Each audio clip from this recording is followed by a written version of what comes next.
My people, what up, though? We up? back with another episode of All Black Men Need Therapy. My name is Chief, And I'm Bell. My name is Prentice. And I'm Butta. and we're gonna get this thing rolling, fellas. What it is, what it was, what it does. Cause I'm happy to see y'all boys. What's happening? How y'all be? What up? Everything copacetic. Everything copacetic. Everything copacetic. Word up. So let's get right into it. Let's check in and get this show rolling, man. Let's hope we'll see what the check-ins do for us today. But you know, LT, you up first, baby. Butter, what's up? How you doing? How you be? How you feeling? Man, I'm good. I had the chance to be with some really dope 4th and 5th grade boys today. Talking about being young kings and looking at pillars of leadership. And it's so dope, man. Like it's a real blessing to be able to do that work. And I feel like the stuff that we talk about here, it's almost the same conversation, but just 4th and 5th grade boys talking to girls and figuring out themselves around confidence. And dad plays a big role in that conversation. And I wish I'm looking forward to the moment where I can do a town hall where fathers and brothers and uncles can answer questions from young kings. So, but I feel good. I'm excited to be here tonight. I was triggered that last conversation. So let's see how tonight goes. Wait. How were you? What were we talking about last week? Hugs. We were talking about hugs. Yes. Hugs. Triggered. Yeah. Had a well, I think you identify some things. Yeah. You know, on that. But that's the beauty of this platform, man. It's like you don't know it's a thing until you know it's a thing. You know what I mean? And then when you find out it's a thing, it's like, damn, I didn't know that was a thing. Now I got to take care of this thing. Word. Word. P, what's happening, baby? Check in. How you be? How you feeling?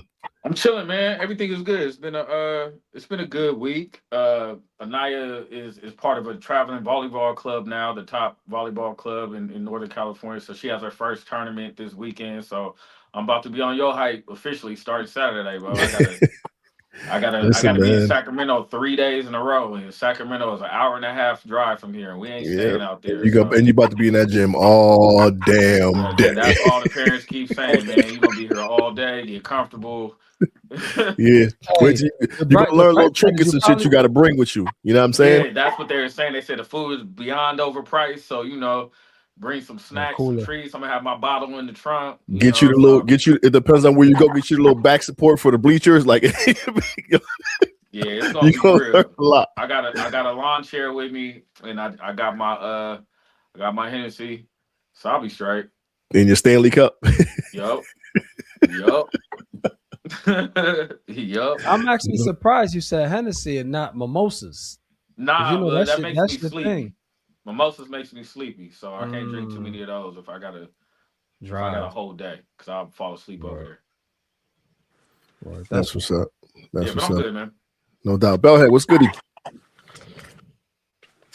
I'm good, man. I mean, had a little. I don't know if it was when I recorded. When did I find out? A little hiccup with my house in New London, but set me back a little bit. But it's just one of those things. But I'm good. But that's the most recent thing. What else is going on? That's really it, man. I'm cool, man. Like I got really any. But it's funny because when we record every week, now that we're back to recording every week, it's like there's less things that compile that I gotta let go of on the check-in. I'm trying to think if there's anything else. Just got back from Atlanta. That was a good time. I was able to get out with my cousin Mike. Shout out to Big Mike. We went up to dinner, and that was cool. Saw my man Dre. Watched the games. Atlanta was packed with Indiana fans. Like I was out there. I left the day of the game, and there was so many Indiana fans out there for that for the Indiana. What they play? Oregon. Mm-hmm. They said like 85% of the crowd was Indiana fans. Oh wow, bro!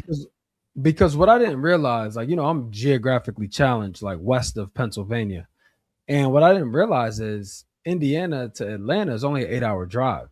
Mm. Like I didn't realize Indiana was that far south. I knew it was Midwest, but I didn't know it was that far south. So, sorry, I guess you want to come say hi? So yeah, it was packed. No Oregon fans, you know what I mean? But anyway, it was in Atlanta. It was a good time. Had a real good meeting. Man, that's what I'll say. So we was talking about ROI a while ago. I was talking about like when I traveled this year, I was talking about my 2026. I'm like, I need return on my investment if I'm traveling, and I'm gonna limit my travel based on the return on investment. And this was a good depiction of that because this meeting was scheduled by one of the sales leaders in Atlanta for me. And initially, I'm like, why didn't she make the teams? Why did she want me to come down? But I didn't refute it at all. I'm like, all right, cool, I'll fly down. And this was like the epitome of the ROI you seek to get because one, the meeting the reason I was going down there for this meeting, that meeting went off without a hitch. It was great. Couldn't have gone any better. But because I was actually in person, I got there Thursday. As soon as I landed, I had a lunch. And then Friday at 10 was the meeting. And then I had another lunch after that. And had I not been there in person, I wouldn't have been able to go to those 2 lunches. And those 2 lunches were by far the most impactful moments of that trip. So I'm like, this is the ROI I'm talking about. It's like if I can get down here and make the most of the time, it's worth my travel, you know. So now it shifted my mindset on these meetings. I'm like, you know what? I'm just gonna start flying to these accounts when I have this level of meeting versus having it on Teams because the impact that I could potentially have while I'm there. Mm-hmm. And that's the type of return of investment that I want. So that was good to see. Like that was it affirmed my feelings going into 2026. So sorry, ended up being longer than I wanted it to be, but that's my check-in. Oh, good. That's what's up. That's what's up. Took a little spin on what your initial thought would be, so that's cool. Yeah. I'm good, fellas. Spent some time with the boys today. Hung out a little bit. Had a tick. I don't know if I ever told y'all, but Bubba has a condition, a birth condition. It's called a subtalar coalition. And basically, what that is there's 2 bones in her foot that are fused together, so her ankle like doesn't move like everyone else's ankle moves. In most people's ankle, like the bones like that, but in hers, it's just this. They don't like move individually. So she's been like that. My foot hurts. I'm like, all right, well, you stop playing basketball. She hasn't played for like a week. We had a doctor's appointment today, and she has like I think because of that, she has like a strain, like Achilles right now. So she's Shorty's in the boot for the next 2 weeks. That's the second person in 2 days with a strained Achilles I heard about. Right. So but she's good. The doctor moved it. He's like, nah, she's good. Very, very slight strain, but we want to put her in his boot for 2 weeks. Let her go to rehab. Funny, I went to rehab to sign up after the appointment. Remember, Kevin Fiore he runs the rehab. You know what I'm saying? So it was cool to bump into him. One of my former football players was there. No, it was cool. I was there a while ago, but I thought he had left and gone somewhere, but he was still there, so it was good to see him. Outside of that, everything else is on the up and up, man. Everything's good. So look at that. Check-in done in 8-9 minutes, bro. We on to something, fellas. You know what I'm saying? We doing all right. So we gonna jump right into the episode. Well, no, we not. Because before we get into it, I saw some more fuckery online that just kind of made me upset. I'm gonna put it up here. We're gonna listen to it and we're gonna talk about it. But it kind of pissed me off. But I do think, Bell, it's a good segue into the topic for today. Yeah, we'll see how that'll go. Kinda. But people, listen to this, fella. I saw this and it perturbed me. And I'm like, I gotta talk to the fellas about this. But check it out. Does he do it at his father's house? I don't know what he does at that house. Okay, I guarantee he doesn't go lay in his father's bed. I'm not going to speak on that because I don't give a fuck what they do over there. Okay, well, when I get dressed, we're going to have a conversation about it because I'm going to make it very clear. Because here again, you allow him to raise up against me. That's what caused the last incident. That is disrespectful. I almost hurt him. Why? Because that is disrespectful and he knows it. That's why he got on the floor. You don't go and lay in a motherfucker's bed. That's you're trying to establish dominance. I don't think that was. I think it was innocent, but That's it was. what you think, Jen, as a woman. And you can think that as his mother. But I'm telling you, as a man, and a man of this house, I almost hurt that boy. Oh, and wow. you think I'm playing, and I'm not. Oh. So the header of this says, sad.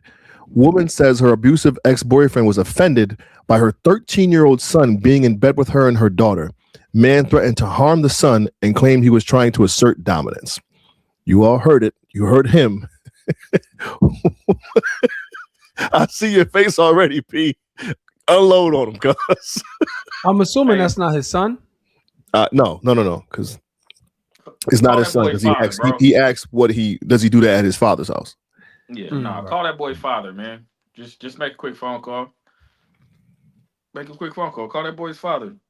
Let him touch homeboy up. I mean, the idea that he even got the guts to be like, I'm about to hurt this boy, and he's talking to his girl's, talking about his girl's son. Right. That was I don't really got much for that, but like that's niggas like that. I don't know, but Yeah, like I'm with you, P. I don't want to give that even a lot of energy. Like, it's clearly that man is damaged. Yeah, like he got something going on. He's there's some deep insecurities that he has to unpack. So it's not even worth me. He claims a 13-year-old is trying to exert his dominance over him by laying in the bed and watching a movie with his mother and his sister. Yeah. But you know what the most important part of that text was? She said her ex-boyfriend. Yeah. So I did read the comments and they're like, yeah, she left dude, and you know what I mean? Everybody's good. So shout out to her. Yeah, super shout out to her. But what's your thoughts, man? Yeah, I'm only holding mom accountable. You invited him in. Mm-hmm. Right. It sounds like he might have been there for a while too. I'm glad you invited him out. Like, I mean, he's being who he is. Yeah. That's very fair. Imagine somebody talking to your children reckless. Yeah. Just in the streets or at school. You invited him. I'm glad you invited him out. But yeah, I would only be holding the mom accountable. Like, you're okay with this man talking to your child this way? You need to check in. Not him. Yeah. But the sad part is there are dudes, unfortunately, there's a lot of dudes who might carry that same persona, personality, and perspective, who want to fight for I don't know, dominance in a house with a 13-year-old child for his lady son. Like, that's just. Did he sneak in the house? Did he come in through the window? Like, So we can end it with this. Ladies, if you come near a man of this nature, run fast. Hello. That's it. I don't even think it's acceptable to bring a person in to the home who feels that way about children. Yeah. So please reconsider when you dare to entertain a man of such nature, because it's just toxic and shitty, and it's not good for your kid. Yeah, this is definitely the worst one you've presented us. I mean, it bothered me. I'm not like we should, but it's just one of them things where it's like, So what was your initial thoughts? Same thing. Like, this is just like this. Like, why are there people like this? And how do not? It was the same thing about people not understanding the dynamic of a parent and their child. Like, you know what I mean? Kind of like similar to how the whole hug conversation brought about last week. Like, people were complaining because the father was hugging his son, and now dude is wilding because his son is laid up in bed with his mother, watching TV with her and with his sister and his mom. Like, it's just like, and it's unfortunate there are people like that, bro. So if any of you dudes listening to this podcast who carry yourself in that fashion, please look in the mirror. Yeah, I'm like, that's not our audience, bro. They're not listening to us at all. Hey, who knows somebody who carries that? Let's help check our people, because that shit was corny. I guarantee you, there's nobody who's listening right now is like, you know what? Chief's right. I need to check myself. I'm wrong. I don't know why that 13-year-old boy treated me the way it did. Hey, man, figure out where it came from. It was just bothersome to me that, like, shit like that. Like, it's almost baffling that we would have to experience that. Like, that's real. I've seen a couple things online recently. It's like, that got to be a skit. There has to be something that they wrote up. You know what I'm saying? This is why I don't let stuff like that bother me. You know what I'm saying? Like, that had no effect on me. Zero. You know what I'm saying? Because it's like I don't hang around those people. Right. And I would hope that the females I have in my life that they are aware enough to not be with people like that. I would hope, you know, but I just like I would never cross paths with him. You know what I'm saying? Like not intentionally. Right. Well, Like, there's someone on here who's in a relationship with a dude like this, or knows someone in a relationship with a dude like this, and are watching our podcast in efforts to try to help him. So but bro, we're gonna say it ain't no helping him. Like, this ain't no, I'm not saying it ain't no helping him, but we not gonna be the ones that help him. Mm-mm. You know what I mean? Think about it. People like the character you're talking about was offended by a 13-year-old boy. What you think we gonna do? You know what I'm saying? Like he ain't listening to us. And I will also offer, they said abusive ex-boyfriend, like the caption said abusive. So he not only was, you know, like he's abusive, but I go back to you invited him in. He displayed that at the dinner table. He displayed that at breakfast. You know, you got too much toothpaste on your toothbrush. You think that you are better. Like he would have found a reason. But I still say that's about her and her value, how she's valuing herself, you know, and lonely is loud. I like that. Jesus. Oh, man, Butta coming in hot with the one-liners. Yeah. Lonely is loud. But he didn't move me at all. I was like, what are we talking about? Like, exactly. For sure. It's your crib. The man hits kid. Like, I don't know. She played it cool too. She played it cool, but I'm glad the comment said she got up out of there, because that shit is just corny and toxic. I mean, if he's abusive, she probably played it exactly how she needed to, you know, to get True. about the situation, you know, potentially. I think I'm missing too that she recorded it. Like, to whose benefit? That's like somebody calling you and going, I'm with this motherfucker and he crazy. And I'm like, but you stayed. I'll leave it right there. Yeah. Touche. On to the next. So Bell threw this in the group chat. It was like, we should talk about this. So let's get into it. I'm gonna post it up, Bell. You can go ahead and read through it. Yeah, so you know, mindless Instagram scrolling, and I came across this. It was reposted from X on Instagram, and I'll read it to those who aren't watching. And it's from at Nikki Mora, and she said, "My boyfriend been outside heavy the past few weeks, picking up extra shifts and side hustles to get my car fixed. Cool. Period. I never asked him to, but I appreciated it. Tell me why this man accidentally stumbled across my little secret bank account statement with my 10K emergency stash and lost his mind. He talking about all this time you have money and I'm out here busting my ass for your car. Sir, first of all, that is my emergency fund. As a man, that's what you're supposed to do. That money is for if life punched me in the throat, if I got to move fast, or if something happened to me or my kids, not for routine car maintenance. Now he walking around mad like I betrayed him." So I sent this to the group and I said, potential next topic. But I threw my little caveat. I said, but I agree with her. And then Butta started to get into an exchange. I'm like, save it for the show, basically. I'm like, I hit him with the dad voice. So we'll talk about this when I get home, basically, is what I said. That's pretty much what happened. So I wanted to pose this to the group because I could tell immediately, at least Butta had different thoughts about how to view this, maybe.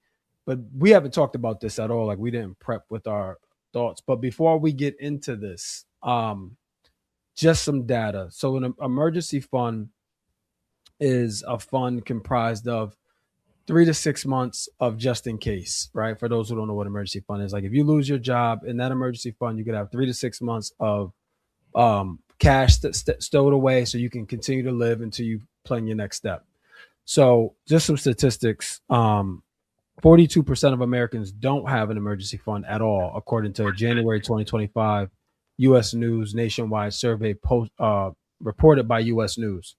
And 59% of Americans cannot cover a $1,000 emergency expense using savings, according to a January 2025 CBS study.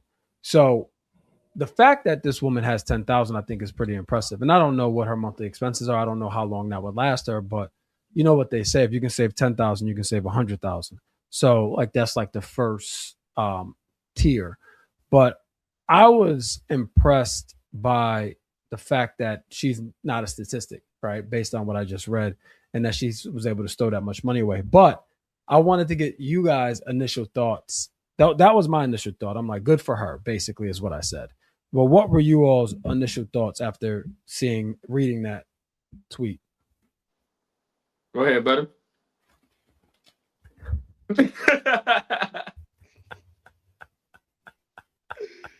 You got it. Well, you were apprentice to go? Okay, fine. Here's my thing. It's not so much like she's trying to sun him, even in the statement. He found my little. For me, it's about like how much do you trust him? That you didn't think enough of him to say, "Hey, I have an emergency fund, but this emergency fund is just for emergencies." But then you regulate him to a role, right? That I didn't tell you to go do that, but he loved you enough to do it. But you didn't respect him enough to say, I appreciate what you're doing, right? And so that I'm clear, I have this emergency fund, but that's only for emergencies. It's not for incidentals like that, right? So for me, and then with the arrogance of you're supposed to take care of my, like, he could have taken the posture, that ain't my car, but he didn't. Somebody had him, believe that, what, this is my woman, I need to take care of her a certain way. I don't feel like he was respected, and I don't feel like she respects him in such a way. She was tricking. She was trying to get him to trick on it, it looked like to me. Like what I read, like that, it didn't feel like love. It felt like transactional. Okay. It's I agree with everything you said about the importance of an emergency fund. No, I see your perspective, 100%. It's like, nah, that wasn't cool. Because what else are you keeping from me? So I kind of had similar thoughts to Butta. So one thing this podcast has ultimately done for me that I'm truly appreciative for is the ability to see both perspectives. Like, it really having these so many conversations, like I am a firm believer that two things can be true at the same time. And whatever's, true in your mind, but we have the same situation, but your perspective isn't any less valid than mine. You know what I'm saying? And we have to find a common ground in the middle. So when I saw that, I saw it from both angles, and my thought process was similar to yours, Butta, in the sense where, like, she didn't communicate the fact that she had that. It could have been one of them things where, like, yo, like, he's out there doing his thing. And by the way, I have this, and it's only for emergencies. And just so you know, and maybe I can use this to fix the car, but I like to put it, you're working so hard to put that, maybe we can put that back into that emergency fund. You know what I'm saying? Something like that. In my head, I'm like, the nature of how relationships should be would offer that regard. For example, I got a homie who found out his shorty had like 80 grand in her account. He got into a car accident, and she wouldn't toss up any dollars for him to get a new car. Nah, you wait till your insurance check comes. Just like, I limited my comments on that because I've learned, they say, you shouldn't take advice from married men, shouldn't take advice from single men. So I kind of just put myself in my place and just listened and heard them out. But in my head, I'm like, damn, that's kind of fucked up. That it's not how I would operate. I think I just move on a different accord like that. So that was my perspective on that. Prentice, what's your thoughts? And then I'm gonna share some stuff. I think there's a couple of things. I think one, people have normalized the use of the internet as like this kind of safe haven and don't realize, one, it just felt like she was airing him out and had no respect for him. I don't think that's a conversation you have with the world that we should be discussing on All Black Men Need Therapy, about him working hard, being upset that he was working hard for her and she was keeping a secret from him. I don't think having a savings account means it has to be a secret. And I kind of feel like if they're at the level where he's willing to work for her in order to provide something for her, that makes me question like her level of transparency within the relationship. Because if he's willing to put this much work um in the relationship for her on her behalf, how much work is she willing to put in? And then to go to the internet, it just sounded condescending, to tell you the truth. It just sounded like, she didn't really have no respect, and he found out about it, meaning she was hiding it. So again, what else is she hiding? Yeah, I can understand why he would be upset. Like he's putting in work, and you have this money, you're not obligated to spend it, but this would have been something nice to know. She also put an emphasis on my money and my kids. I don't feel like he's really included in that equation. Mm-hmm. Yeah, it sounds. So, yeah, I agree, and this is good. Like, this is a great perspective. So here's my thing. It's like, one, I don't know how serious the relationship was. You know what I'm saying? Like, it based on, to your point, Chief, the emphasis on my. Who knows? If she's airing it on the internet, who knows how serious it was? But what I Right. will say is, well, let's just say for argument's sake, it's not that serious, right? And my thing is this. As far as I'm concerned, the emergency fund doesn't exist. You know what I mean? It's like, this is a stupid example, but it's like a spare tire. It's like you don't advertise you got a spare tire, but when it's flat, you're grateful that you do. You know what I'm saying? Like when you got a patch, like, yo, I got a spare tire in my trunk. Because you don't need it unless it's an emergency. And we're not using it unless it's an emergency. So therefore it doesn't exist until it needs to exist. So and the other part about this is, and not that this makes it any better, because I do agree she could have used better words. I don't think she was painting herself in the best light by using those words to describe him. But the other thing is she didn't ask him to do it. So like a question I had on here is, should your generosity be contingent on the means of your spouse? You see what I'm saying? So it's like, if I'm offering to work harder to help you, I'm offering to work harder to help you. Now, again, there's a lot of context we don't have. You know what I'm saying? It's like, if she was like, man, I'm struggling. My car just got broke down. I don't know how I'm going to do this. Now that's a whole different conversation, because based on her circumstance, that could be classified as an emergency. If you have no way to get back and forth and you don't know how you're going to do it, but you do have a couple dollars set aside, that means it's an emergency for you potentially. But if she was like, my car's messed up, but I'll get it right in a couple of weeks, I'm not really too concerned about it. Like, it's different. So that's where my like whole thing is like, if he's offering to be generous and do it, what does it matter that she has it or doesn't have it? Does that make sense? You make a good point when you say, I think the question was, should his generosity be considered contingent upon the means of his partner, her spouse? Yeah. I feel like the problem is, okay, say she got a flat tire and she has a spare in her trunk that she doesn't want to use. I think the issue is she was willing to let him get out the car at night, walk down the freeway, 3 exits to the nearest gas station in order to seek help.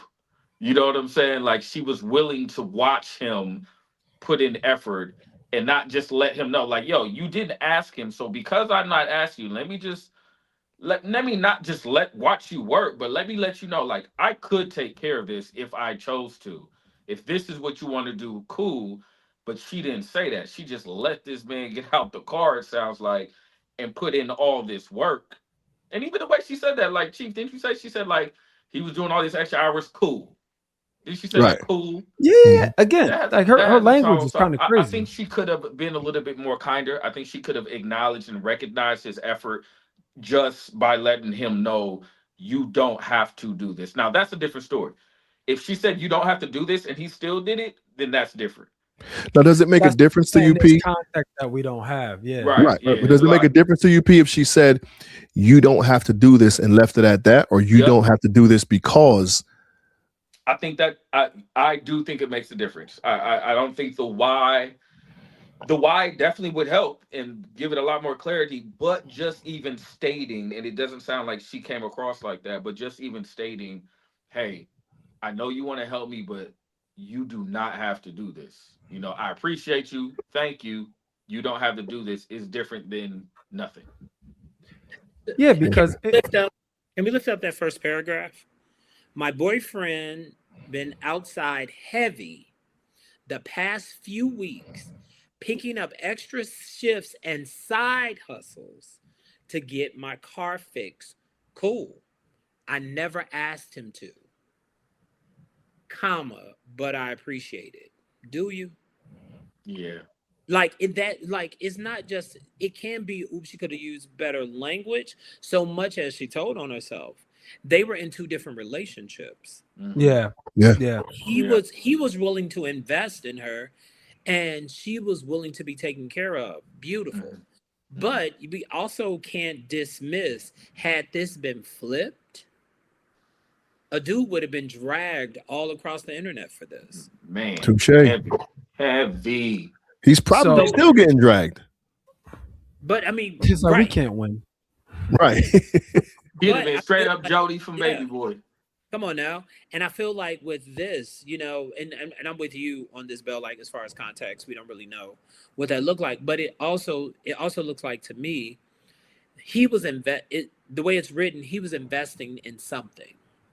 Agreed. And he was investing in someone.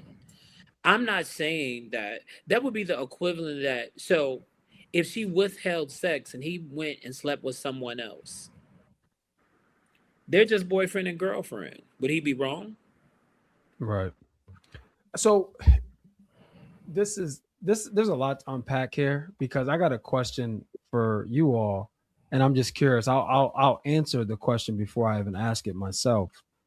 But before I get to that, the disconnect here is how they view finances. Like they have two different vantage points on how they view finances. That's one. Go ahead, Chief. No, so when as we were talking, I wrote down, although we don't have the context and the duration of the relationship, I wrote down, when do you discuss finances? Like at what phase and stage of the relationship do you have that conversation? So here's my question, right? So Lorraine and I bought our house in 2013, and we got together in 2011. And I've always been, financially astute, just in terms of how I save money, where I put money, stuff like that. So she's always admired that about me. But two things, and I'm not saying this is correct. I'm just saying this is my situation. I'm going to ask you guys the question after. It wasn't, I tell you when we bought the house, because that's the first time she knew how much money I made. And that's the first time I learned how much fucking law school costs based on her debt that she had. And I was appalled, right? Like, I'm like school should not, yeah. She's thinking that still. No, yeah. I couldn't believe it. You know what I'm saying? But our relationship was so good, it didn't like draw a wedge or nothing in our relationship. So, but my question is, for you all, when you've been in serious relationships, at what point have you disclosed your finances to your spouse? Like, Chief, you were cohabitating. So, like, did you guys have a conversation, or? And that's why I view it a little bit differently, because I would have done similar to what he did, and we were living together and I was just going in. So at that point of cohabitation, I was taking care of everything. Like I just, that I played the role of, man, and it was light work at that point. I mean, we had a newborn baby, didn't cost much, but it was just, I just took care of what I needed to take care of. Like that was my job. I was providing, taking care of home. Right. So to answer your question, we didn't have much discussions about it, because no real major financial issues came up, and we weren't considering buying a house. I had my house, you know what I'm saying? So it wasn't. We didn't really discuss it because everything was just taken care of. What about you guys? I just At what point or have you discussed finances? When things were like critical and stressful, but I think the flip side too, what I learned is we had different relationships to money. 100%. I believe Yeah. that money came to me easily, freely, and often, and my partner was living paycheck to paycheck. You get what I'm saying? And did you ever discuss that though? Like you could see it because of your relationship with money, but did you ever have that conversation together? Yeah, because my conversation was, thank you for working hard, but I make this kind of money. We can use your money for this, and this, and I can take care of this, and this. Right? So you had the conversation. Awesome. Yeah, and for me, if I'm in a relationship with you, it's our money. Right. You know, it's on the table. This is what this is. Even what I wouldn't do is do a joint account, and that created a fight because I also watched what you did with money. Yeah. I'm like, no. I'm gonna go back to joint account in a second. So I carry that same philosophy, brother. Like it's our money, while still not necessarily speaking about it. If ever there was a need, asking it, and you know, it gets done, but I still never really shared the information. You know what I'm saying? Yeah. But I think it's also tied to how we were taught about money. My mom would tell me that she was broke all the time. But she would have money under her pillow, stuff behind the statue, in her cupboard. When my mom passed, there was at least almost $30,000 in her apartment alone. Not to scattered mention around. and the bank account that she forgot she had because she had gotten older. And that bank account had money in it, like, you know, a couple of $1,000, about $90,000. That was the one she was like constantly using. It had just been sitting, accruing interest. Shout out to Mama Taylor. Right. And so she didn't have that link. Like, so she didn't my mom didn't teach us money. We just watched her. She would go, I'm broke. And then I would have a need. And she'd be like, dun, dun, dun, dun. I'm like, but you were broke. And so that's what about you, Prentice? My financial situation didn't allow me not to have that conversation. You know, like I got child support that I was paying. I got to pay my own individual bills, and I have children. So if we're even talking about moving in together, guess what we're gonna have to talk about? How much we can afford rent. You know, what rent we can afford, what we're not going over. And then I think that information just for me has come over time.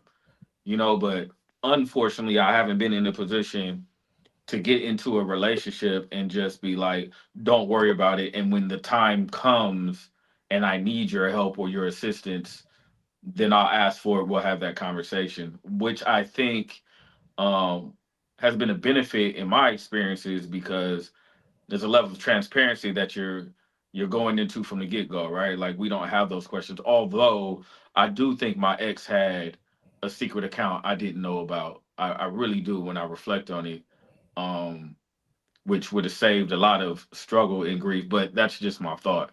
But just initially, yeah, I've definitely had those conversations and had to because I couldn't put myself in a financial situation where there's some expectation from me that I know I can't meet. So let me ask you guys this: you talk about that, P, and like you had to put that on the table due to certain circumstances, right? I'm gonna go at Bell first, but I want you all to answer it. Hypothetically speaking, you find yourself in a jam, and are you okay with asking your lady for money? Yep. Yo, this is so funny, right? The other day, like I said, I'm in the process of closing on the house, and it's just with some hiccups, so I'm kind of strapped for cash because all my money's tied up in this house. So the other day, I had like one of my properties, the tenant was late, and they're never late, and that account is only, for the most part, only the rental properties in there. So it's like things got to go in on time for them to be taken out on time. And I had text Low when I thought they were going to be later than they actually were. They were actually only a day late, so it didn't matter. But I was like, I said, yo, what's the chances you got $2,300? And she said, what? I'm just a girl. Shout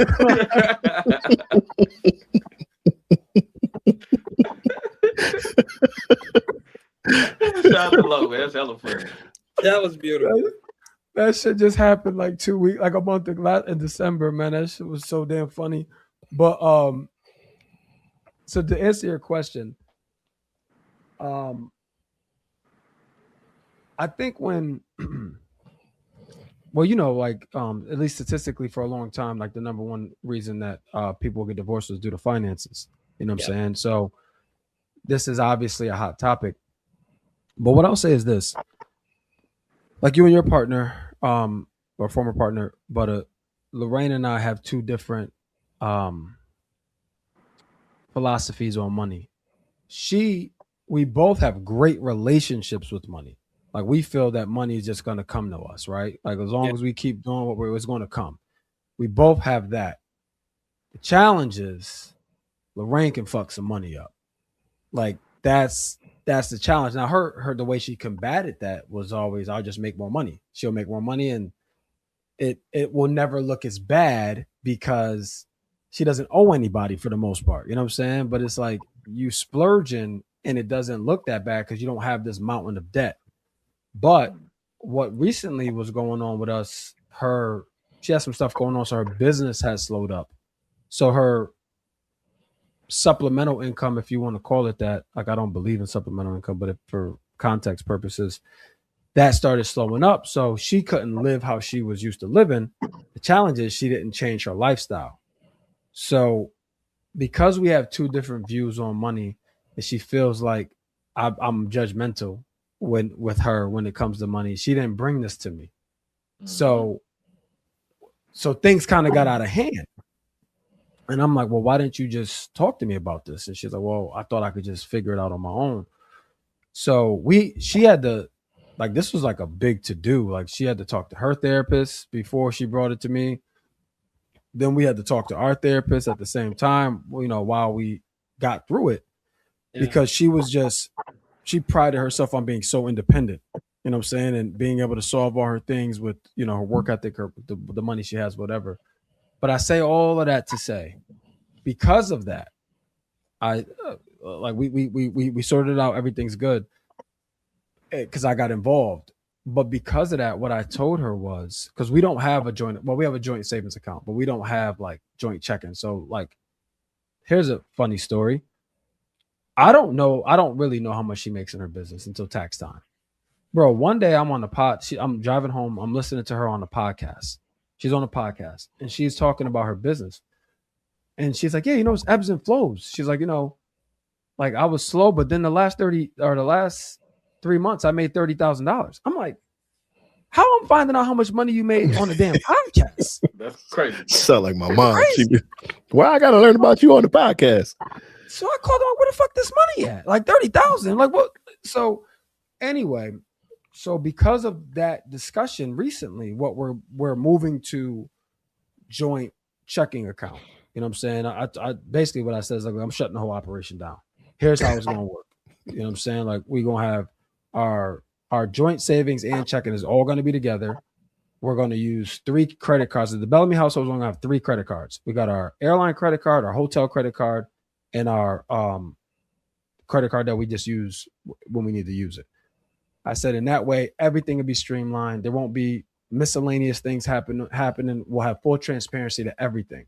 But we've been together for 15 years. You know what I'm saying? So that's how long it took for us to get here.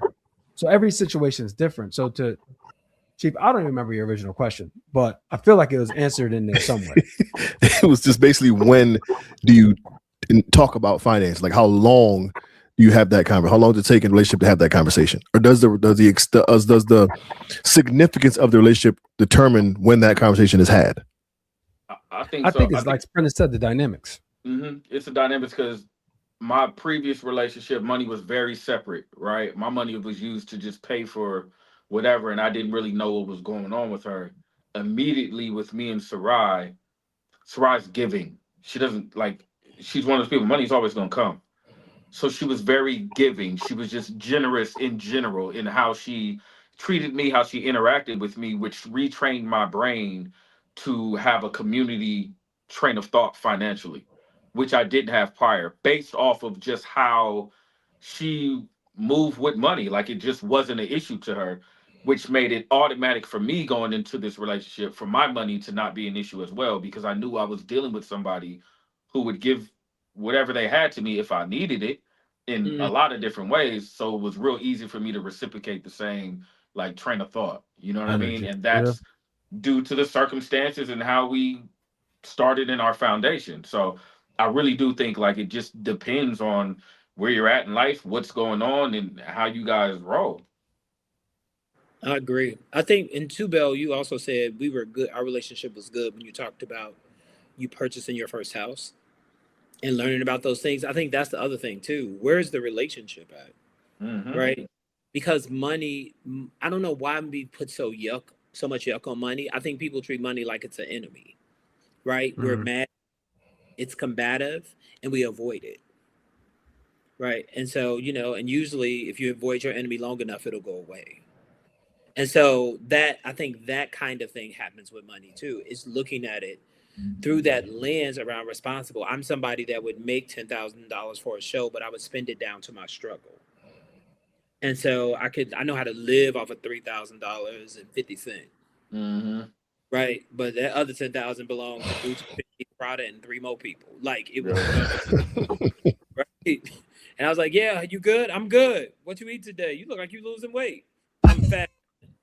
I mean, fast I've been on in my life, like fasting. That reminds me of this quote we shared in the group chat, Bell. It said, Instagram will have you fooled thinking Shorty is out of your league. Meanwhile, she ain't eat last night. But it's really the truth. Then when you're trying to talk to somebody, and then that's the other thing too, you also want to consider who you're together with, right? I was together with somebody that understood struggle. So instead of like being together and thriving and living, we were together struggling. Bring your struggle to my struggle. It was 2 kids in adult bodies trying to like be adults. Struggling together. Yeah. Like what you want with your ramen noodles? We should cut the hot dogs up this time. No, like as opposed to saving for a trip. Let's spare these hot dogs. Hey, Instagram also said if you call them ramen noodles, you the feds. Ramen. Oodle noodles, nigga. Hey, so brand. Like y'all disrespectful. Y'all grew up in the wrong projects. But no, but for me, that's what it really looks like. And when I look at like when I look at people like you, Bill, and you, Prentice, like it's something about when the relationship is working, the money works. Agreed. But I feel like money flows in healthy relationships. Agreed. I think it should be that way though. But but that's only if the relationship is healthy. Because when money stops flowing in unhealthy relationships, somebody is putting the stash away because they know that the other shoe is going to drop, and I'm gonna have to get out of here. We have a saying. We have a saying in my company. Like as a salesperson, you are measured by how much revenue you bring into the company, and we call that revenue spread. And what we say is spread hides all things. So when you got high revenue, a lot of the shit that you're doing goes under the radar because you're bringing in a lot of money. You know what I'm saying? So things get swept under the rug.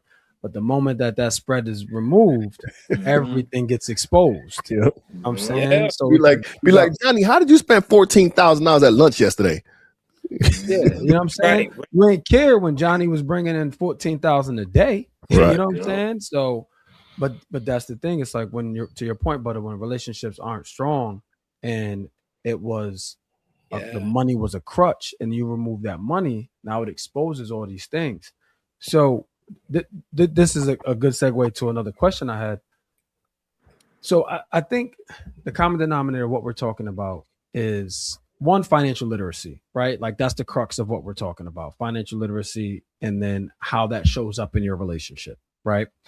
So my question is, I know as men, the responsibility that's been put on us by society is to protect and provide, right? My question is, could you follow your spouse's financial roadmap? Yeah. And would you feel less masculine or less adequate if you did so? I could go first. I could and do. She is a lot more financially savvy than I am. I know how to make the money. She knows what to do with it. And so by following her, I'm learning how to use money. You know, like the last couple of decisions we've made, large financial decisions we've made, have been a clear benefit.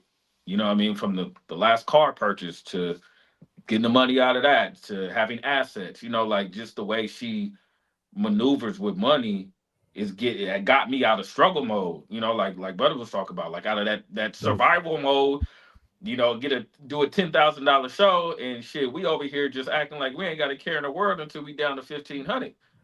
You know what I mean? Instead of getting 10,000 and being like, okay, so what are we doing with 8,000 of this, so that we could see the investment, whether it be in a vehicle, whether it be in business, whether it be, you know, whatever. So yeah, absolutely. As long as I'm learning, you know what I mean? I don't have any shame in that because I know where my weaknesses are.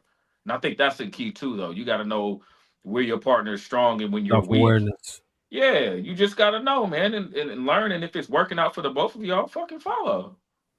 Yeah, I think I'm in the same boat as P. Go ahead, LT. No, go. I think I'm in the same boat as P in the sense that I would definitely follow. I think I've grown though because I could see myself having felt inadequate and having felt like I needed to do some more work just to kind of prove my worth. But I think being able to accept that she's more financially literate, more savvy, and has a plan for us, because I'm so go with the flow with it. You know what I'm saying? Always. Yeah. That to be presented with a plan. One thing, I mean, I believe you show me the plan. Okay, bam, we got it, and we can lock in and do that. Because I'm just so go with the flow. You may not be the one creating it because you just go with the flow. Gotcha. Right. But yeah, so I think now it would be easy for her to be like, babe, I got a plan. This is what we're doing, and I'd be like, I bet that sounds good to me. Just what you need me to do. All right, cool. Yeah, and do that with no shame behind it now, though. Like before, I think I might have felt some type of way, like, you know, it just trying to fit the mold of the protector and the provider and the head of household type thing. I might have, you know, it might have played with my machismo a little bit, you know what I'm saying? But now it's just like, oh, that's fair. Now it's just like, yo, this is what it is. And again, and as Butter was saying, in a healthy relationship, money flows and gets better. And that's obviously what we want. Like, dude, I'm yearning for some dual income in this joint. You know what I'm saying? I just want to add too. I think there's a part that can feed your manhood. Like our thing right now, she was telling me yesterday, she was like, I need you to have a $50,000 February. You know, I need you to make 50 racks of $50,000 February. And now my mind is like, bet. You know, all right, so I got this show. I need to get 2 more here. I need to, you know, do this. And I like the feeling of, she'd be like, how many shows you got this month? Like, that's the question always. And then we calculate. She's like, okay, so that's going to be X amount of dollars that we have by the end of the month. We're going to do this, this, and this. I like just being able to bring the money and go here and not fucking worry about nothing, because she takes care of the fucking rest. And it's like, you can be insecure about the fact that you may not know how to do it. I'm learning what she's doing, but at the same time, I feel like she's feeding my masculine ego by allowing me to simply make money, bring it in, trust her what to do with it. And all I got to do is go out and get it. And she's challenging me at the same time, like, okay, we going for the big one this year. It's $50,000 February. What you gonna do? And I'm like, oh shit, watch me work. You know what I mean? And so, like we were speaking to healthy relationships, you get to know each other. And I think she's learned how to inspire and encourage me in a way that works, that doesn't emasculate me, and produces results. And we both happy. This is why I love y'all. It's so funny. Like I would say all the time to my partner, you don't inspire me to hustle for you. I would say that all the time because I think that piece is crazy. I remember so Yolanda and I were together in like 1995, 90. We were back there. And she was like, "Oh my!" She had this dope apartment. She wanted me to move in. I'm like, "No, we should get our place together." She's like, "No, no, no, just live with me." I moved in. It was beautiful. And then it was around tax time that I would learn she didn't own the apartment. She owned the building. Mm. What Yolanda taught me how to do was dream. She was like, I remember I wanted to get a sidekick. Remember them old sidekick trucks? You just bought one today. No, Yeah. no, the Oh. truck. What was it, a Zuzu's or The Isuzu, yeah. So she came home with a Land Cruiser. it's levels? It's like, and so for me, I was like, oh wait, I'm dreaming too small. Mhm. And she sees big in me, but I was saying small. Here's what also happens with money, I think. Well, with secrets. I think money is a part of that secret thing, but every secret holds shame. And if you ever want to emasculate a man, remove his ability to provide. Okay. If you want to cripple a dude, don't fire him, cut his paycheck. Because if he can't meet those bills for the month, you got him. But if you fire him, he can go get another job. That's the kind of like that. The money in the house looks different when I'm too ashamed to do it. And I think what you all were describing, Bill and Princess especially, is partnership.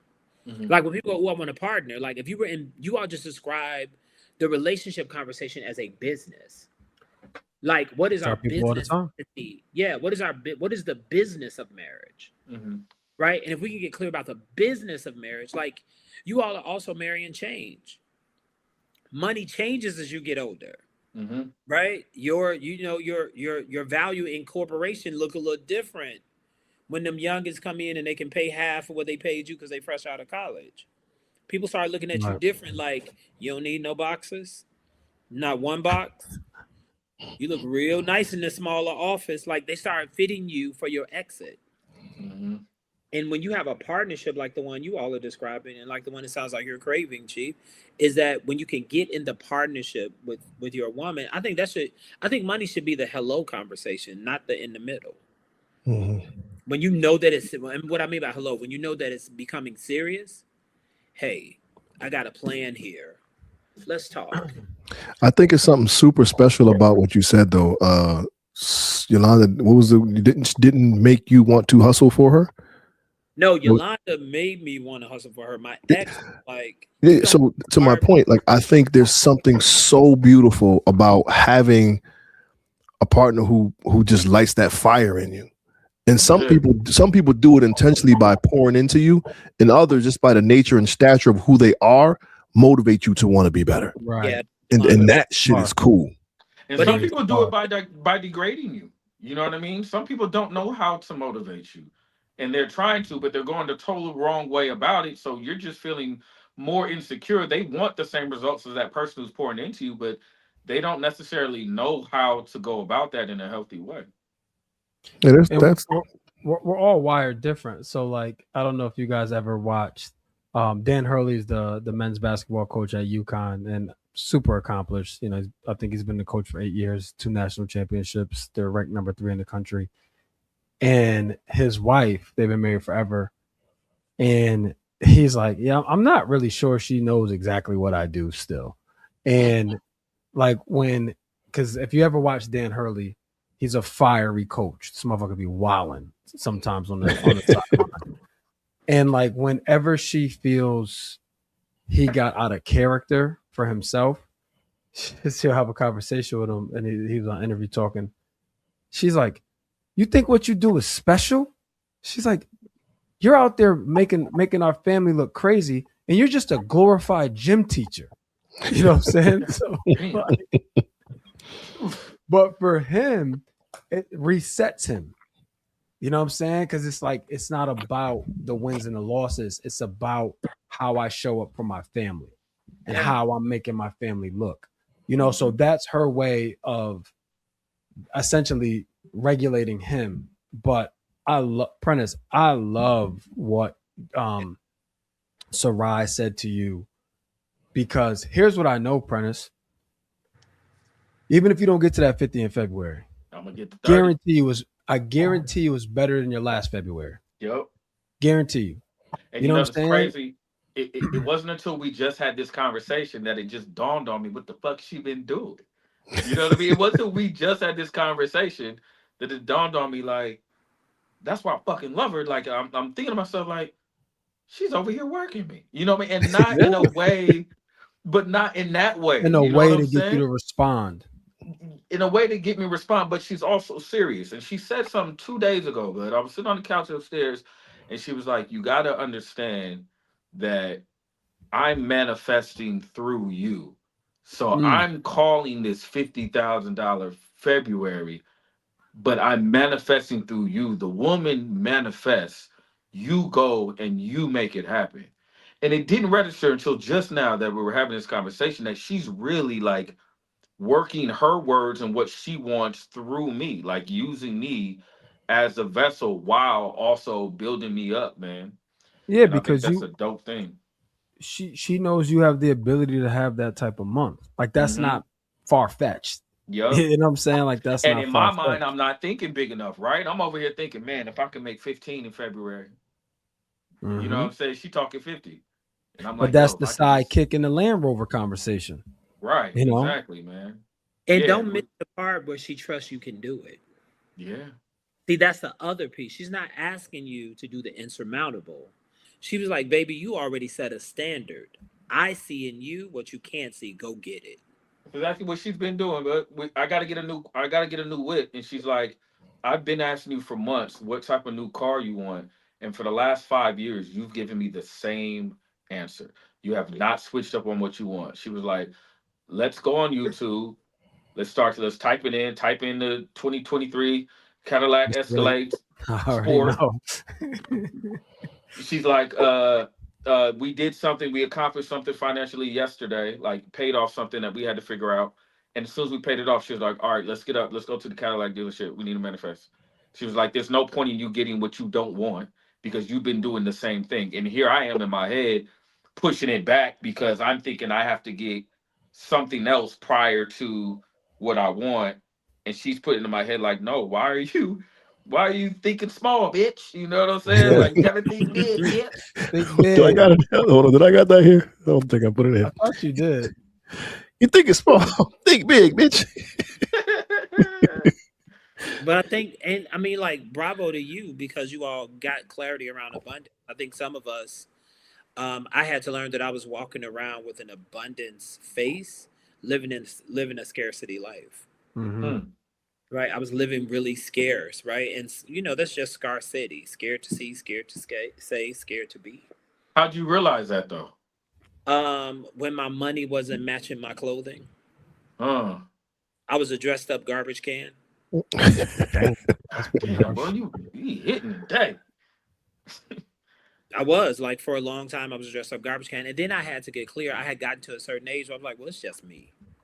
Mm. So I'm gonna enjoy my money now. My nephews and nieces know I'm not leaving the money, but y'all can come get all these damn shoes and every last one of these watches. They can come get a lot of stuff now because I'm also at that age. Mm. But like, I only got 2 feet. Why I need all this stuff? And I remember opening up my storage for my nephew. He's like, Uncle, this is overwhelming. And the fact that you have storage, it's like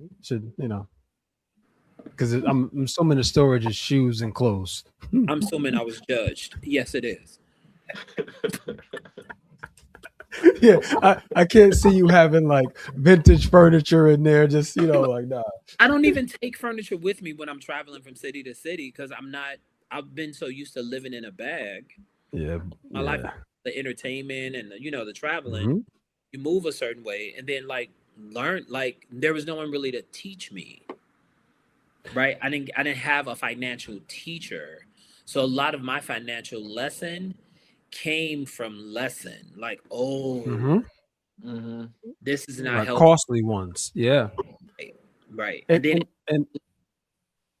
go ahead, sorry, brother.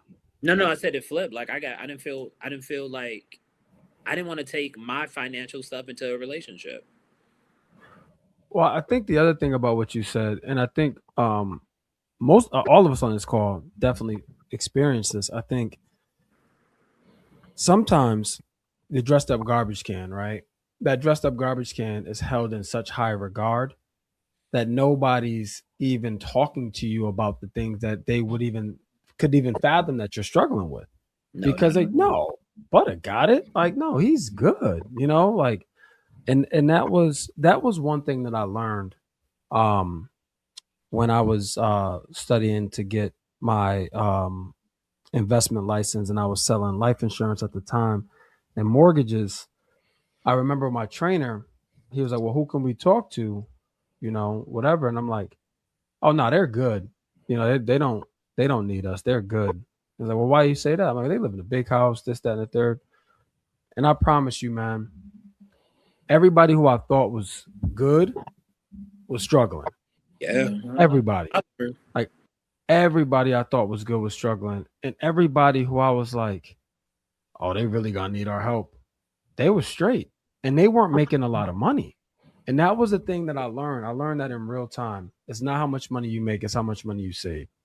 Because when I tell you, like, the blue collar workers that I sat down with and their savings account versus the people who I viewed as having these great jobs, I'm like, this is wild.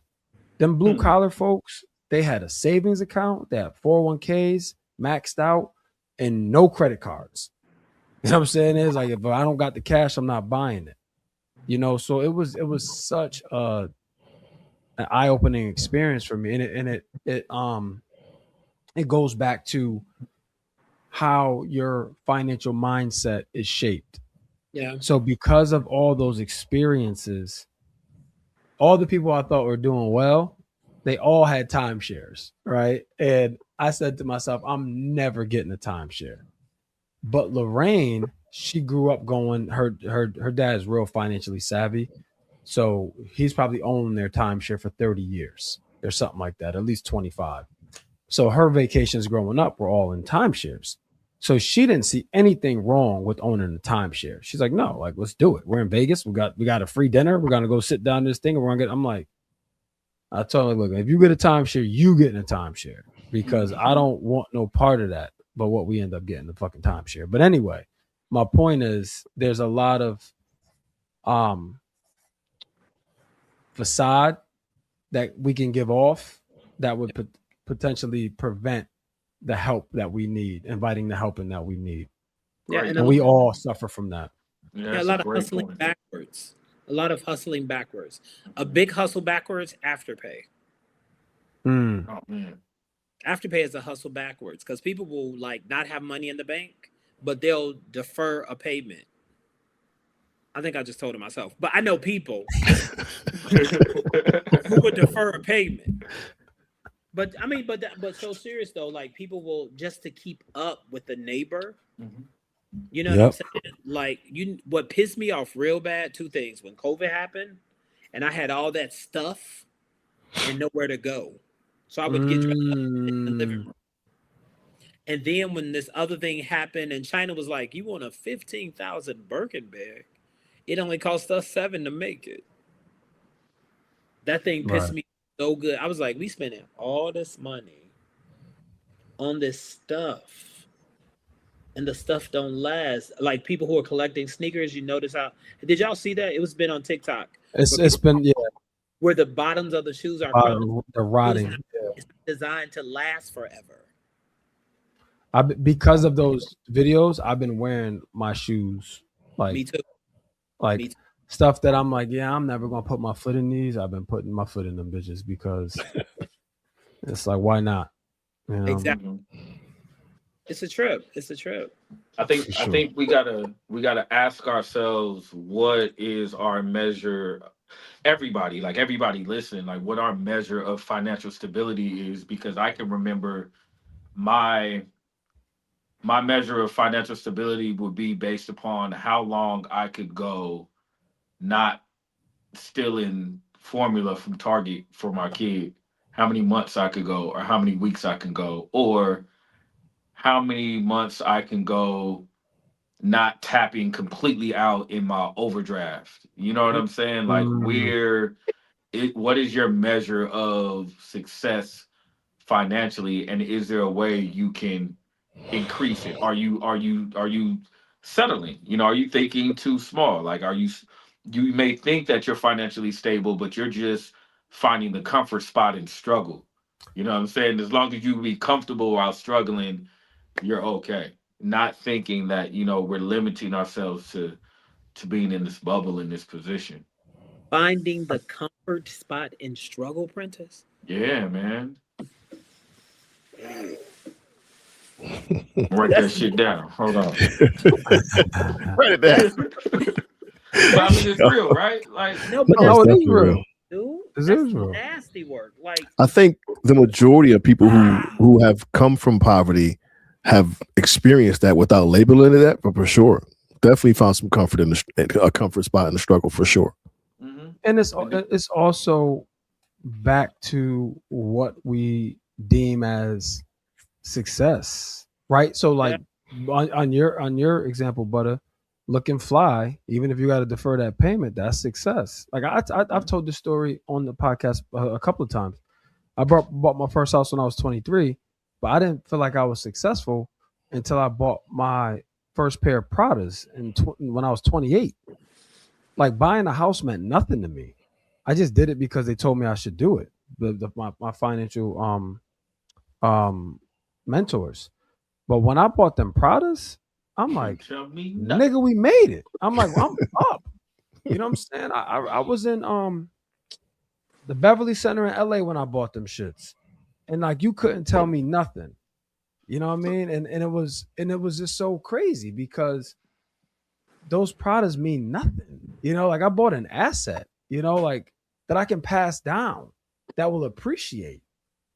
That, Like yeah. it's that's just but different that's though. But what my that's mindset was. that's so different because I wonder what that says, because usually it's backwards, right? Usually it's the other way around. Usually it's weird that you bought a house, but the products is what made I you can feel tell you like you made I it. can So tell like, you why.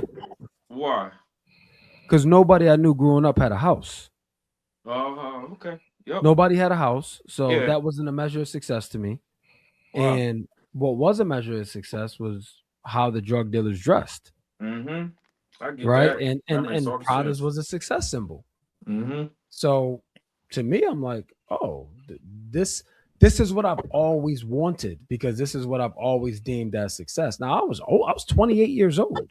You know what I'm saying? So it's not like I'm not a college degree. So it's not like I'm not my cognitive mind has been formed. I know what good looks like. I know what success looks like, but still in the back of my mind, that kid felt like dream fulfilled when I got them Pradas.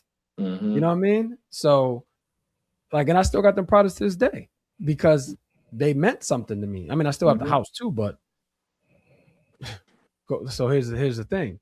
Them products, they probably went up in value because they don't make up those anymore. But $50, right? Like not a lot.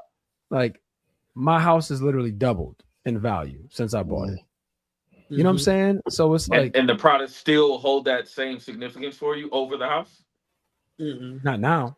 No, Okay. not now. No, I'm saying in that moment. Because But think about it.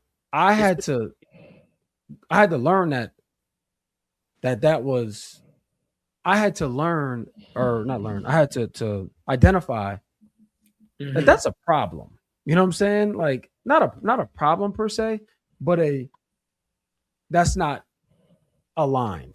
Don't pull That's it what back. I'll say. I think the problem is clear. What you were talking about, what you purchased was for people to see. Right. That the reason why the house had no significance because people couldn't see the I house. can't wear So that to the club. you can't wear that to the club. They're You gonna had drive right by it. because you were having two different conversations. Once you got clear about the house, you stepped into man. Mm-hmm. As long as you were focused on Prada, you were always landing and living in boy. Right. Right? Right. Like we're keeping up with the Joneses. I want to be seen. A lot of my clothes came from low self-worth. They didn't Mm. come necessarily because I wanted to have it where I just got to have it. It came because I didn't matter, but you ain't got what I got. And I never sat down and said that. But when I looked at it, I couldn't rationalize so many shoes. Like you didn't even get this for you. You don't even. Here's the thing for everybody out there that's got so many shoes. We only wear the same pair over and over and over and over and over again. It's a game. Yeah. It's a game. It's not even a real thing. And you usually wear the shoes that are most comfortable. I can't even wear some of them other shoes. I just told Chief the other day I wore some shoes for the whole day for the first time. I'm like, man, I'm about to drop these off to you. This is not comfortable. Oh man. Listen, fellas, we up on hour and 15. There's a lot. I think it's just so crazy how we just how the conversation just goes and goes and goes, and we still learn so much and gain perspective. And I'm certain we've had similar conversations before, but like every episode, I'm always left with like, damn, I never looked at it that way, or that's so cool. I'm always taking something from these conversations. I think it's just super dope, man. So shout out to y'all and us for just being able to curate conversations that get the mind going and allow people to take something from it, even if it's they don't take anything from it. We here for us, you know what I'm saying? So it's just dope to have these conversations and to be able to pull some stuff from you boys. So salute to y'all, man. We're gonna round this thing out, man, and we're gonna round it out like we always do. So let's go ahead and give these folks some final thoughts. I'm gonna put you on the hot seat first, Butta. What you got? Nah, I appreciate I'm going first, actually. Hold up. Let me get the shit together, B. Let me get my shit right. All right, go ahead. I think the first thing I'll say in my final thought is I appreciate the four of us on these calls. Obviously Bud is the new addition, but I feel like he's added so much value and brings so much perspective, so I appreciate you, Butta, and I appreciate the new dynamic that we now have. So I want to say that first. Secondly, get yourself some financial literacy. Like in this day and age, there's really no excuse to not be able to educate yourself. There's so many things that are free that you can get to learn how to educate yourself. A book I would pick up just to help from a mindset standpoint is Rich Dad Poor Dad. Great book. There's a ton of other books that you could read to help with from a mindset standpoint, because with the statistics being what they are, with finances disrupting marriages how they do, understanding that a dual income household will help propel your goals. Let's just get clear on whatever that is for you. Doesn't matter what it is, just to get clear on it. That's what I would say. Get clear on your finances. Get you a life insurance policy, right? If you can, put an emergency fund together. Have something for a rainy day. Like, just get very clear on what's important to you. And I promise you that there's a saying, you think you have so many problems until you have a health problem, then you just have one. And I promise you, if something happens to you, all those frivolous things that you buy and bought won't matter as much. Get yourself some security, get some financial literacy, and if you read Rich Dad Poor Dad and you're looking for other recommendations, email us. Chief will put up the information in a little bit. I'm here to help, but that's my final thought. Financial literacy, make it a mission in 2026. That's what's up. I'm gonna jump in right here. I normally go last, but I don't want to do that anymore. I'm gonna start shuffling shit up around this joint. You know what I'm saying? So I found it, and I think it's very important for one of the final thoughts to be plain and simple. Bitch, you think it's small. We need to be thinking big. You need to be thinking big, bitch. You need to be thinking big, bitch. Think big, bitch.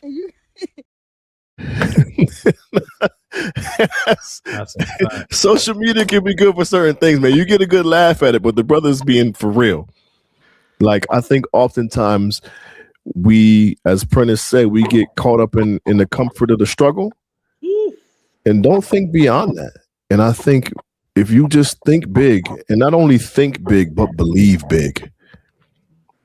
When you believe big, great things will happen. And I'm honestly, I believe I'm I'm believing and I'm feeling and I'm manifesting myself into that space right now where like things are just, even though there's setbacks, I'm still in a positive mind frame and I'm believing big and I'm certain one of these episodes soon I'm gonna share something with y'all and it's like, okay, this is going to be continued a manifestation of those positive thoughts and that positive feeling and how things are starting to shape up in a good direction for me. So believe big. That's my final thought for y'all. LT. I'll go. Okay. Prentice will go. Can finish. I think that it's important for us to remember that money is a tool and it's not our life. So make sure that, as important as it is to prioritize having money to get the things done, understand that there's other aspects of your life that you can improve that will attract the money.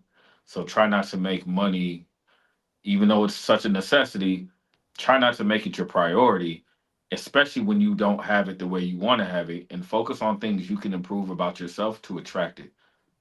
So that's it. Love it. For sure. LT. I really echo what Prentice said. I feel like if money is important to you, check your bank account. It'll let you know how important it is. I also think we'll focus on income and outcome, but we'll miss the become of who we are. And what I'm learning is to pivot on purpose and not pivot just in pain. And sometimes the pain of not having money will have me go, I got to figure out making money, as opposed to I can make money, go make money. And so I think if you're anything like me, move away from your entitlement.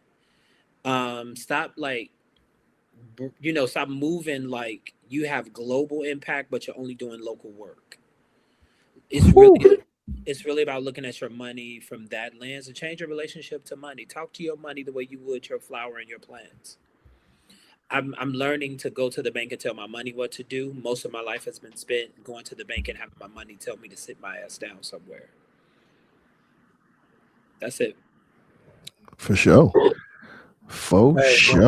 When Butta made that global comment, thought about my man Steele from Juice. Like, they've been everywhere, man. You just local. You know what I'm saying? And hey, a lot of us have that local mindset, man. It's entitled. Yeah. Speaking of getting out of that local mindset, shout out to my daughter Brianna. She started her new career this Monday down in Charlotte. So want to make sure I give her a shout out. Hey, Shug. Shug, we love you, baby. Go, Brie. Proud of you. For sure.